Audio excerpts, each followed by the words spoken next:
திருமங்கை ஆழ்வார் அவதாரம் செய்த 1500 ஆண்டுகள் பழமை வாய்ந்த திருக்குறையலூர் உக்கிர நரசிம்மர் ஆலயத்தில் வைகாசி மாத சுவாதி நட்சத்திரத்தில் சுவாமிக்கு சிறப்பு அபிஷேக ஆராதனை, திரளான பக்தர்கள் பங்கேற்ற வழிபாடு.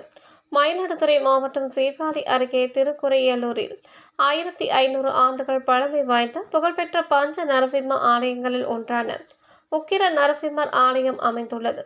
வைணவ ஆழ்வார்களில் திருமங்கை ஆழ்வார் அவதாரம் செய்த இந்த ஊரில் அமைந்துள்ள இந்த ஆலயம் மிகவும் பிரசித்தி பெற்ற ஒன்றாகும்.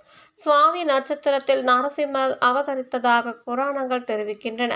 வைகாசி மாத சுவாதி தினத்தை முன்னிட்டு உக்கிர நரசிம்மர் ஆலயத்தில் உலக நன்மை வேண்டி நவகிரக ஹோமம், சுதர்சன ஹோமம் ஆகியவை நடைபெற்றன.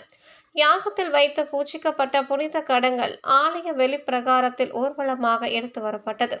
தொடர்ந்து நரசிம்ம பெருமாள் மற்றும் தாயாருக்கு பால், பன்னீர், இளநீர், சந்தனம் உள்ளிட்ட 16 வகை திரவிய பொருட்களை கொண்டு சிறப்பு அபிஷேக ஆராதனைகள், மகா தீபாராதனை நடைபெற்றது.